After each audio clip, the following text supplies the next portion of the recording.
Pada video kali ini, kita akan membahas tentang penerapan fungsi linier dalam bisnis dan ekonomi. Jadi ada 3 fungsi yang akan kita bahas, yaitu fungsi biaya, fungsi penerimaan, dan fungsi keuntungan. Nah, fungsi pertama yang akan kita bahas adalah fungsi biaya. Jadi, fungsi biaya itu biasanya kita sebut dengan biaya total, atau bahasa Inggrisnya adalah total cost, sehingga kita simpulkan TC. Jadi, total biaya total, TC. Nah, biaya total itu adalah keseluruhan biaya yang dikeluarkan oleh perusahaan dalam menjalankan operasi bisnisnya. Nah, biaya total itu sendiri dibagi atas 2, yaitu biaya tetap dan biaya variabel. Jadi biaya tetap itu bahasa Inggrisnya adalah fixed cost, sehingga kita simbolkan dengan FC, dan biaya variabel yaitu variable cost yang kita simbolkan dengan VC. Nah, biaya tetap tidak tergantung pada produksi atau output Q, karena berapapun besar variabel Q atau perubahan pada Q tidak akan mempengaruhi biaya tetap.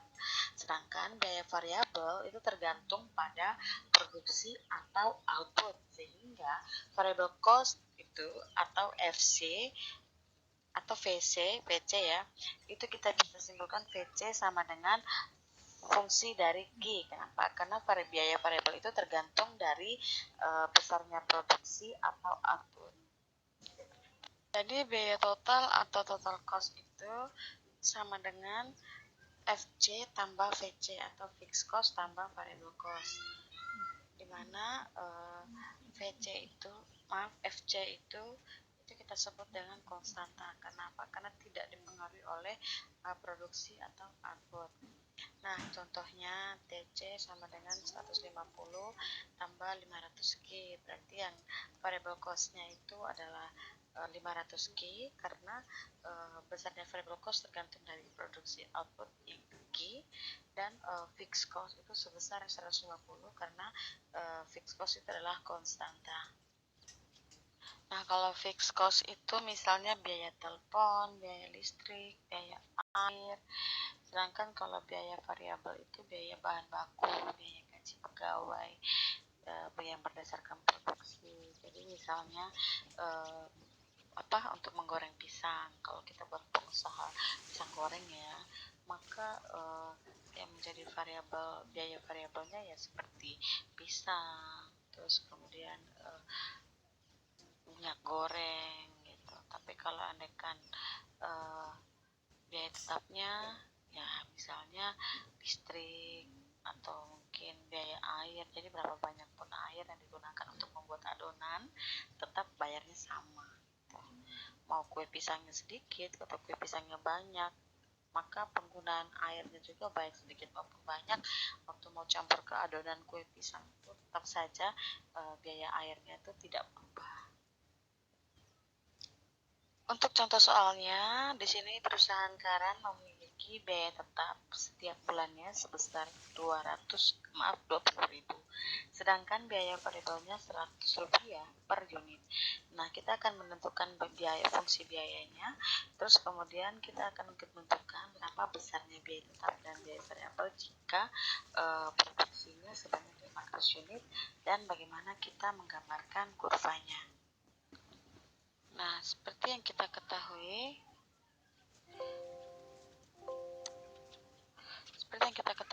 fixed cost-nya biaya tetapnya Rp20.000, fixed cost Rp20.000, dan variable cost-nya adalah Rp100 per unit. Jadi persamaannya 100K. Nah, TC sama dengan fixed cost ditambah variable cost, maka dapatnya Rp20.000 tambah 100K. Jadi ini adalah persamaan dari TC. TC sama dengan Rp20.000 tambah 100K. Nah, berikutnya apa yang terjadi jika 500 unit produksi, maka TC-nya berapa? Nah, kalau andaikan Q-nya diproduksi sama dengan 500, produksinya sebanyak 500, maka TC-nya sama dengan 70.000. Itu dapat dari si variable cost ini, karena Q-nya 500, jadi 100 dikalikan 500 dapatnya 50.000, ditambahkan dengan fixed cost 20.000 dapatnya 70.000. Nah, untuk gambar yang pertama itu adalah kita akan mencoba menggambarkan fixed cost. Jadi fixed cost ini gambar kurvanya adalah mendatar. Kenapa? Karena berapapun Q-nya mau 500, 1000, 100, 1 juta dan lain sebagainya dan seterusnya, maka tetap fixed cost-nya adalah sebesar 20.000. Sehingga gambar grafiknya dari secara garis mendatar. Kemudian untuk variable cost, di sini variable cost itu tergantung dari berapa besar yang diproduksi ya. Jadi jika Q-nya 0, maka variable cost-nya adalah 0. Dapatnya dari 100 kali 0 ya, hasilnya 0. Maka titik potongnya untuk variable cost itu 0,0. Nah, berarti di sini nih 0,0. Nah, kita akan mencoba untuk mencari kira-kira titik yang lain itu yang berapa. Jadi ini sampai tak terhingga ya titik-titik yang dilalui oleh variable cost. Tapi kita mengumpamakan atau mengasumsikan bahwa jumlah yang diproduksi itu adalah 500. Apa yang terjadi? Maka jika Q-nya sama dengan 500, maka variable cost-nya adalah 50.000. Dapat dari 100 kali Q. 100 kali 500 dari 50.000. Nah, di sini titik potongnya. Titik potongnya 500 dan 50.000 di sini. Tarik garis lurus hingga membentuk variable cost sama dengan 100G. Nah, berikutnya untuk gambar total cost. Total cost itu kan persamaannya adalah 20.000 ditambah dengan 100G. Jika Q-nya 0, maka total cost-nya 20.000. Berarti di sini titik potong pertama. Tidak di 0 ya, tapi di sini 0,20.000 untuk titik potongnya.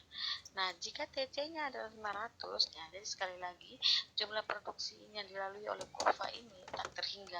Bisa saja saya pilih 100, 1000. Jadi ada yang masih bertanya, kenapa sih bisa 500? Nah, karena saya mengasumsikan saja teman-teman dari Q yang awal, yaitu jika Q-nya diproduksi adalah 500. Kalau teman-teman mau mencoba dengan titik potong yang lain, misalnya Q-nya 100 atau 20 atau 1 juta juga bisa. Tapi di sini saya mengasumsikan jika Q-nya sama dengan 500, maka TC-nya adalah 70.000. Berarti titik potongnya adalah 500,70.000. Jadi di sini potongnya terus ditarik garis lurus dari yang 0,20.000 tadi ke atas. Jadi ini terjadilah persamaan kurva untuk total cost. Setelah fungsi biaya, yang berikutnya adalah fungsi penerimaan. Nah, penerimaan yang dimaksud yaitu pendapatan atau pemasukan bagi suatu perusahaan karena telah menjual produknya, baik barang maupun jasa kepada pembeli.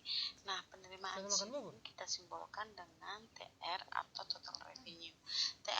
TR itu juga dapat dari harga jual dikalikan dengan jumlah produk yang terjual, sehingga bisa kita simpulkan bahwa total revenue atau pendapatan atau penerimaan ini sama dengan fungsi dari G. Contohnya, perusahaan Karan menentukan harga jual produknya sendiri yaitu senilai Rp200 per unit. Jadi kita akan mencoba membuat fungsi penerimaannya dan berapa total penerimaan bila barang yang terjual sebanyak 200 unit, dan kita juga akan mencoba menggambar grafiknya. Seperti yang kita ketahui, TR tadi sama dengan harga kali jumlah kuantitas atau total revenue sama dengan price dikalikan dengan quantity, sehingga dapatnya 200 Q atau 200 kali Q. Nah, tadi di sini soalnya berapa sih total penerimaan bila barang yang terjual sebanyak 200 unit. Jadi jika Q-nya 200 unit, maka TR-nya sama dengan 200 kali 200, dapatnya 40.000. Jadi total penerimaan jika barang yang terjual itu sebanyak 200, maka total penerimaannya adalah 40.000. Nah, untuk gambarnya dari persamaannya kan tadi TR sama dengan 200 Q. Jadi jika Q sama dengan 0, maka TR-nya adalah 0. Jadi titik potong pertama 0,0. di sini ya 0,0. Kemudian jika Q sama dengan 200, nah sekali lagi teman-teman, kenapa saya pilihnya 200? Itu terserah teman-teman mau mengasumsikan seperti apa. Jadi ceritanya kurva TR itu akan melampaui atau akan melalui beberapa titik mulai dari 0 sampai tak terhingga 1 juta, itu terserah teman-teman. Nah begitu juga Q-nya bisa 0, 1, 2, 3 dan seterusnya. Jadi di sini sekali lagi saya mengasumsikan Q-nya 200 karena biar sama dengan soalnya yang sebelumnya, yaitu jika Q-nya 200 dan 2. Nah tinggal teman-teman kalau mau mencoba dengan Q yang lain juga boleh, silahkan. Nah jika Q-nya 200 maka TR-nya adalah 40.000. Dari 200 kali Q ya 200, jadi darinya 40.000. Jadi potong kedua adalah 200 dan 40.000. Potongnya. Terus kemudian ditarik garis lurus dari 0,0 sampai tak terhingga. Kemudian di sini pertemuannya yaitu 200,40.000. Fungsi berikutnya adalah fungsi keuntungan. Jadi keuntungan itu merupakan tujuan utama dari suatu pengusaha dalam menjalankan usaha. Proses produksi itu akan dilaksanakan seefisien mungkin yang akan bertujuan untuk meningkatkan keuntungan pastinya. Karena di mana-mana seorang berwira swasta atau melakukan sebuah usaha itu untuk memperoleh keuntungan. Tidak ada orang yang mau bekerja untuk rugi. Nah, keuntungan itu merupakan selisih antara total pendapatan dan total biaya yang merupakan insentif bagi produsen untuk berproduksi.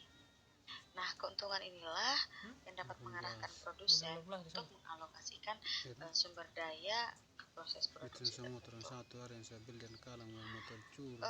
Keuntungan menurut ekonomi juga ini merupakan surplus atau kelebihan pendapatan total atau pendapatan total atas semua biaya produksi yang dikeluarkan oleh perusahaan, termasuk di dalamnya itu biaya untuk pembelian sumber produksi yang digunakan untuk memproduksi suatu output tertentu.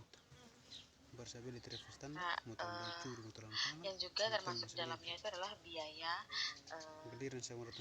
atau pendapatan bagi pemilik modal yang besarnya sama.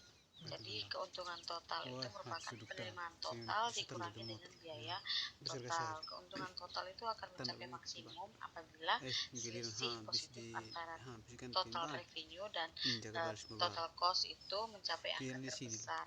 Secara sistematis, laba juga kita akan rumuskan dengan persamaan atau rumus P sama dengan TR kurang TC.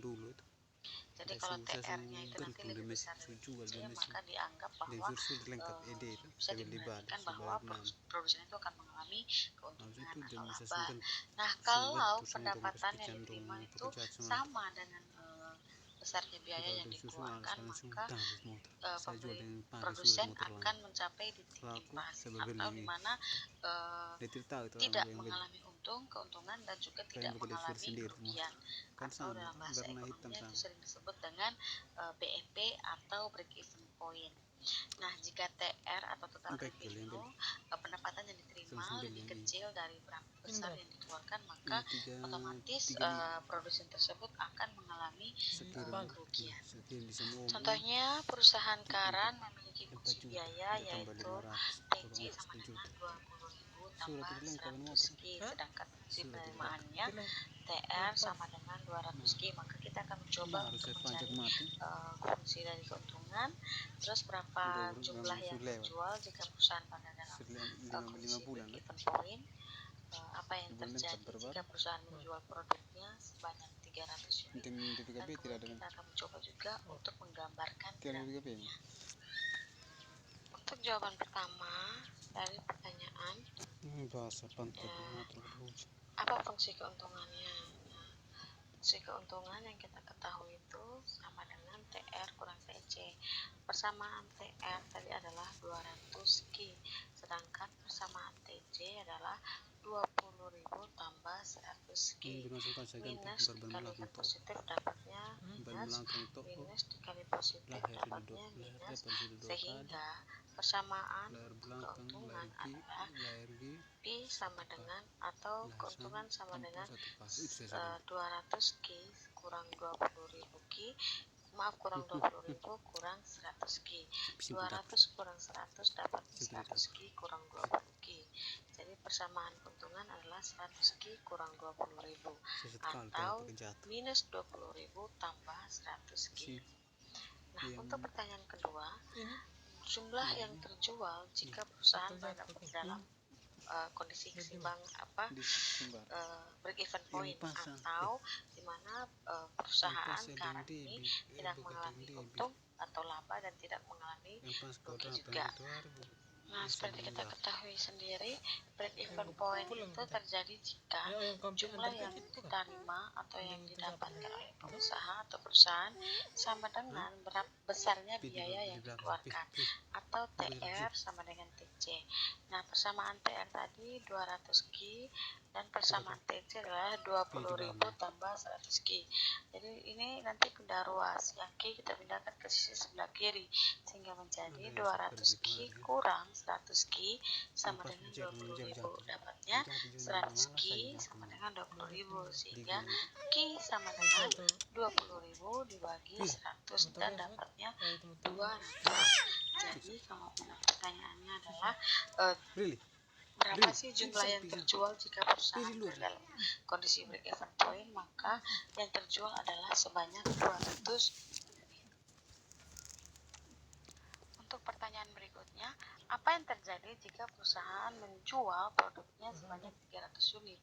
Nah, dari keuntungan ini, dari persamaan keuntungan, kita akan mencoba menghitung apakah yang terjadi jika dijual sebanyak 300 unit. Jadi, keuntungan sama dengan minus 20.000 tambah 100 kali 300. Karena jika Q-nya 300, maka keuntungan yang diperoleh adalah 10.000.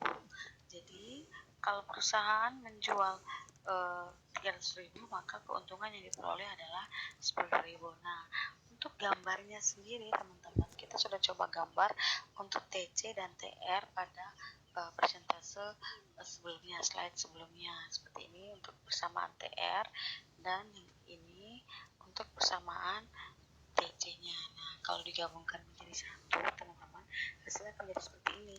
Nah, perusahaan akan mengalami tidak untung dan tidak rugi jika memproduksi barang sebanyak 200 unit. Nah, jadi kalau perusahaan mau rugi, silahkan perusahaan memproduksi barang dengan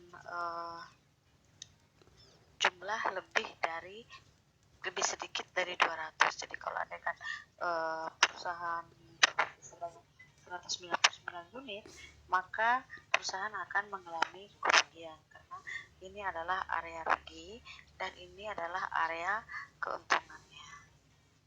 Nah, dengan cara seperti ini, perusahaan bisa mencegah terjadinya kerugian. Jadi, jika ingin mendapatkan keuntungan, maka harga minimalnya adalah 40.000 dan kuantitas yang diproduksi minimal adalah 200. Jika memproduksi 201 saja, maka perusahaan akan memperoleh keuntungan. Tapi jika kuantitasnya berkurang satu saja yang diproduksi, yaitu 199, maka perusahaan akan mengalami kerugian. Oke teman-teman, sekian untuk materi penerapan fungsi linear lanjutannya. Semoga teman-teman bisa mengerti. Kalau mau tanya silakan komen, jika ada salah dalam perhitungan silakan komen, dan mohon di subscribe dan like jika teman-teman mengerti dengan video ini. Dan jika ingin mengusulkan video-video terbaru lagi untuk belajar tentang matematika ekonomi, silakan komen di bawah. Oke, terima kasih, semangat belajar.